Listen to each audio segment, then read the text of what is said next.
I want to talk a minute about, I was thinking when I turned this on, I want to talk to you a minute about the Sapir-Whorf Hypothesis. Uh, it's in one of our chapters that I don't think it gets enough credit, particularly from the standpoint of the textbook. So let me address this just briefly, not long. These guys, they were linguists, Edward Sapir and Benjamin Whorf. Um, and their hypothesis became very, very popular. And what it states basically is that the grammatical and verbal structure of a person's language influences how they perceive the world. So it emphasizes that language either determines or influences your thoughts. Now, the you build your world around your speech almost. That's what it's saying. Your perception of your world and how you function within that thing is that world is based on language. Because what is language? It's a result of culture. So what this thing describes is basically um, your language affects your thought. I mentioned perception. It also affects your behavior. So when you speak a different language from me, for example, you think and act differently, maybe. Now, of course, this is a hypothesis, right? So, just as an example, different words mean various things in other languages. Not every word in all languages has an exact one-to-one translation in a foreign language. Farfignugan was a popular word back in the, I'm going to say 90s, and it was supposed to have been a German word. It was a Volkswagen commercial. And I asked German friends of mine, and they said there really isn't any word like that in German.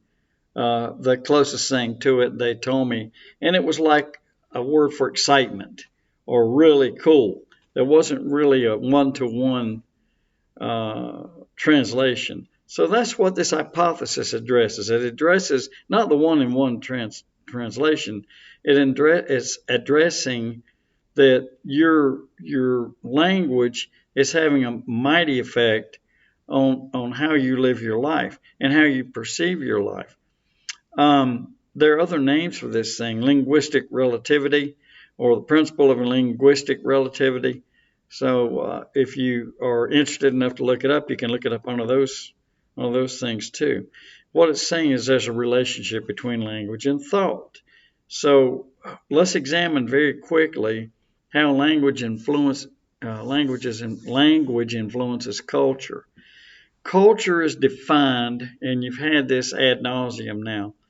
It's defined by the values, norms, and beliefs of a society.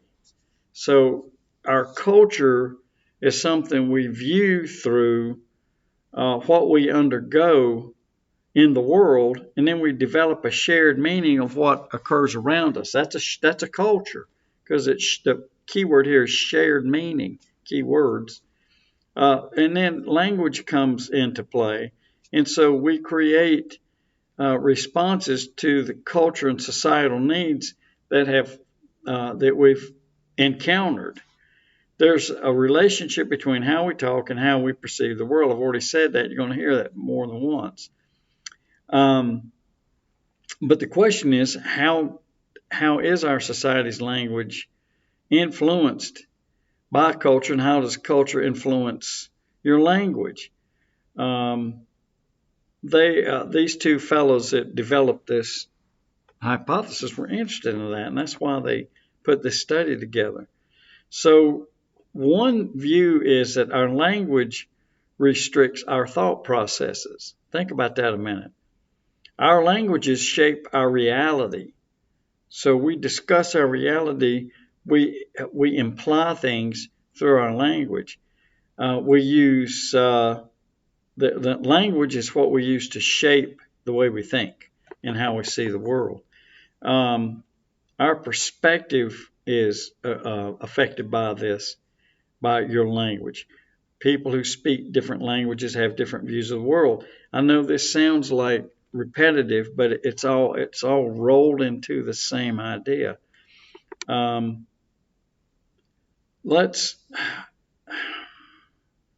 I don't want to break down what each one of these guys did. I want to do them as a whole. I was thinking that I would give you their background to give you a better understanding how this came about, but I don't think that's important. Um, the words and structures of a language influences how a speaker behaves and how he feels about the world, and then ultimately about the culture itself. So Whorf believed that you see the world differently from another person who speaks another language due to the specific language you speak. Hope all this doesn't sound repetitive too badly, because most of the things you read about this tell you the same thing over and over again. It's trying to make a point, basically. We don't live in a matter of fact world alone. We don't live in a solitary world of social action, but we're very much a part of what we are engaged in as far as the world is concerned. So we use language to describe this, and obviously it's a medium of communication, but it's a medium of expression for the society you find yourself in. So we design and we develop, and then somewhat unconsciously, we build habits in regard to the language of the group we're around. And we hear and see and otherwise experience what the group as a whole is doing. So that's just a real brief kind of a overview of this Sapir-Whorf hypothesis. Kind of a strange thing. A lot of people aren't familiar with that. All right. See you around soon.